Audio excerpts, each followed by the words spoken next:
All right, Algebra 2s, let's knock this homework out. So we're going to solve by factoring, and we need to think about all of our ways of factoring. So if you haven't printed this out, maybe what you might want to do is copy it down on a piece of notebook paper so that you can have it, because this chart really walks you through whether or not a factor has 2, 3, 4 terms and all of the different options for what it is that we can do. So we'll talk about this as we go through.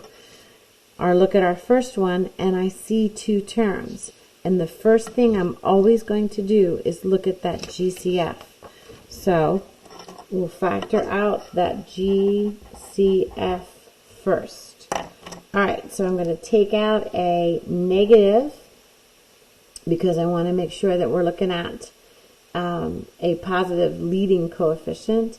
And it looks like a 10 and an X.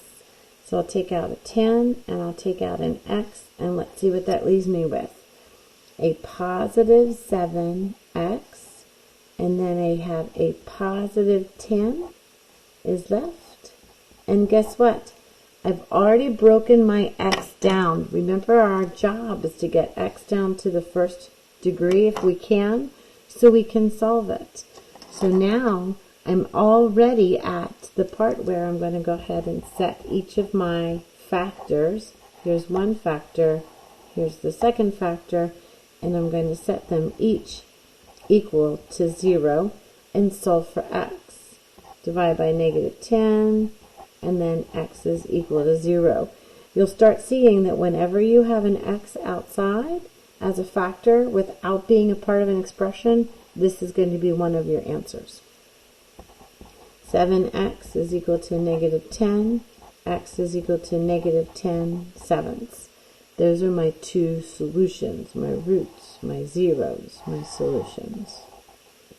Alright, let's jump over here, and we're going to go ahead and factor. This looks like a special pattern to me. I don't know if you recognize it, but let's go ahead and look at this. Does it have 2 terms? No, it has 3. Is A is equal to 1?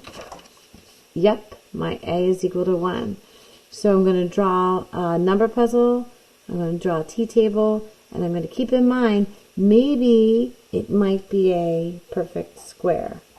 So let's see, x squared factors into x times x. 9 is only going to be 1 and 9 and 3 and 3, and guess what? There it goes. So x minus 3 can be equal to 0. X is going to be equal to positive 3. I can do that again here, but this is an example of a quadratic that just sits right on that axis right there.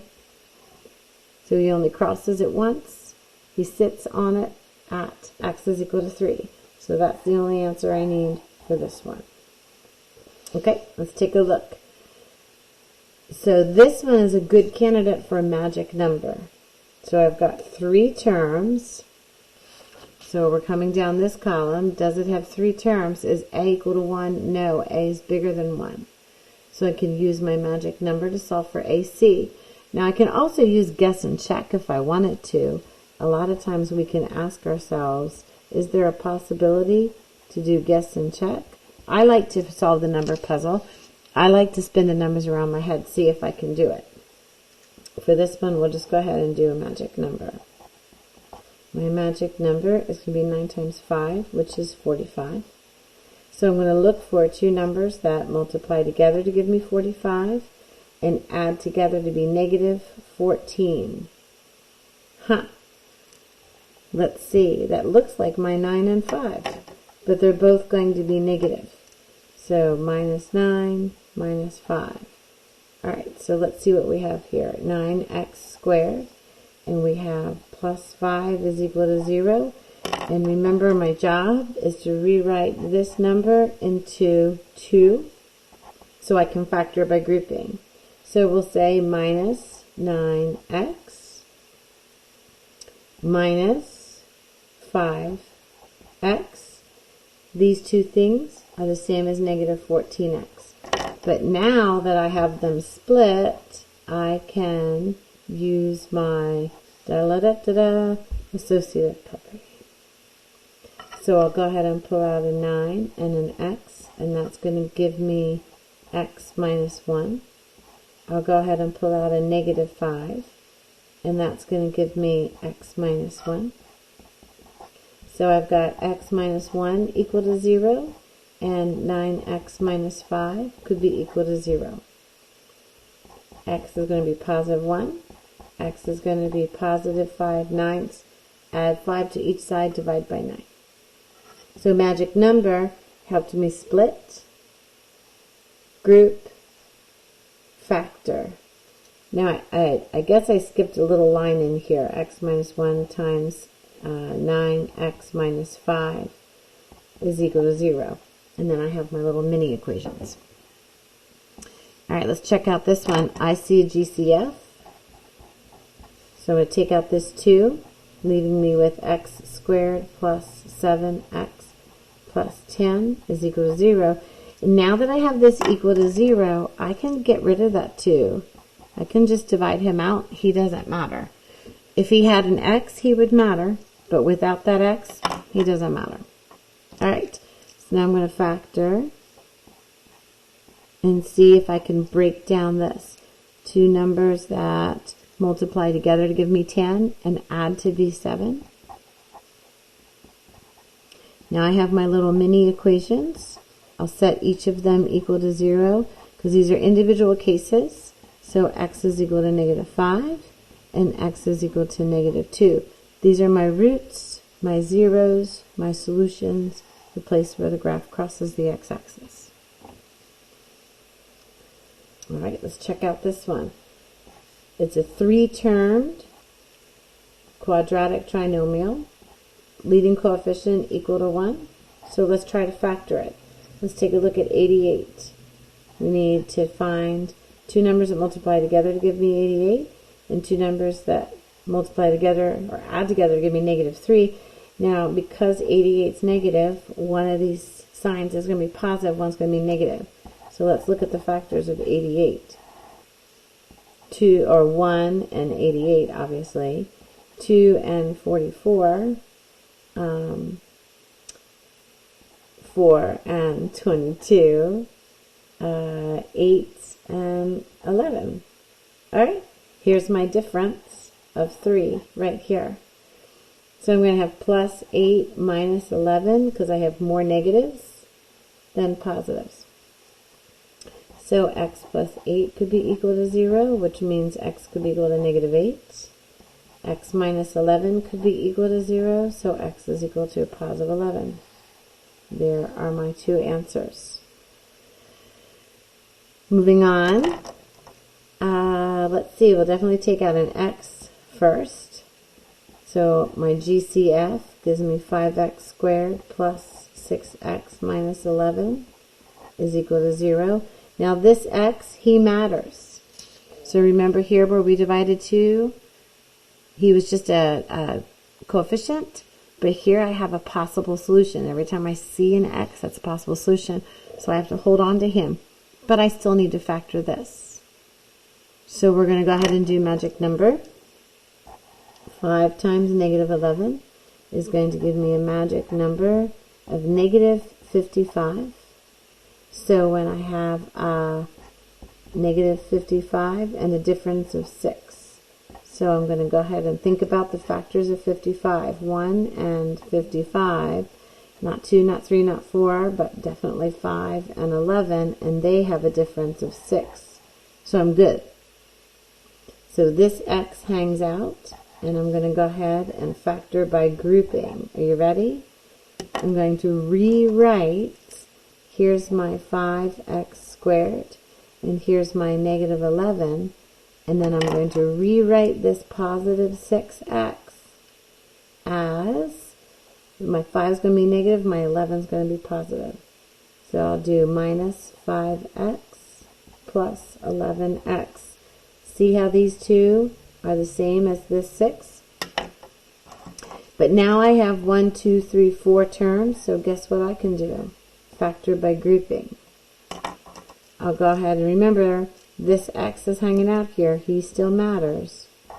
And then we got a lot of work going on in between those brackets. 5 and an x come out, and that's going to give me x minus 1. And 11 comes out, and that's going to give me x minus 1. There's my happy face, see him?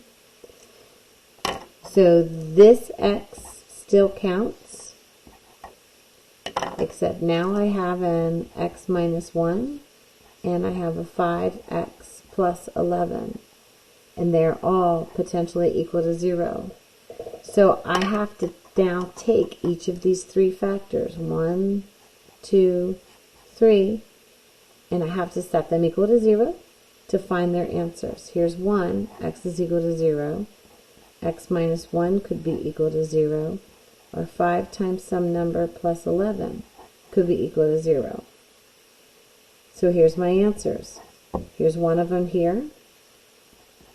X is also going to be here. And guess what?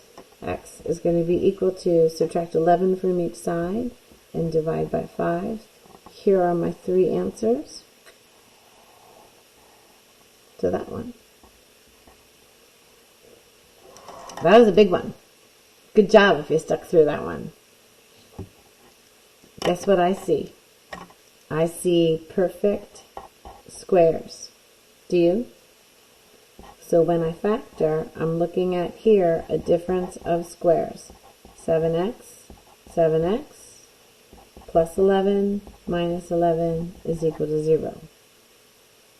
So I've got 7x plus 11 could be equal to 0, or 7x minus 11 could be equal to 0.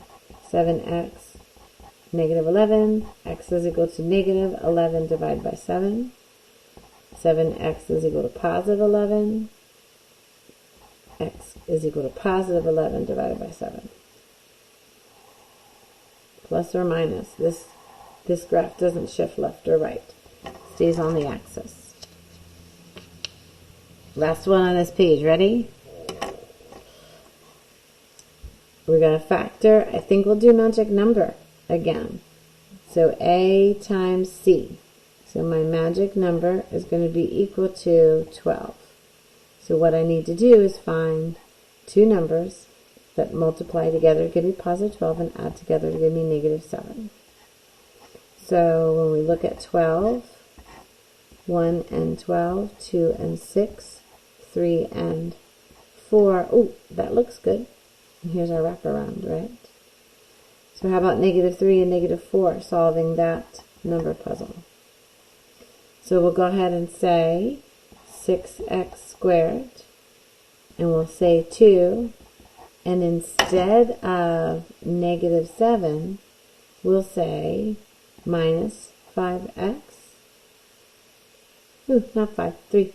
Minus 3x and minus 4x. So here is the way we split this middle term. And we did it so that we could use our associative property. So we'll go ahead and see what comes out. The 3 and an x come out, leaving me with 2x minus 1. And we'll take a negative 2 out, leaving me with 2x minus 1. 2x minus 1, 3x minus 2. Now we'll go ahead and solve our little mini equations. 2x minus 1 could be equal to 0. 3x minus 2 could be equal to 0. 2x is equal to 1. X is equal to 1/2. 3x is equal to 2. X is equal to 2/3. Here we have our values. All right, so we'll do our next page together. Hang in there.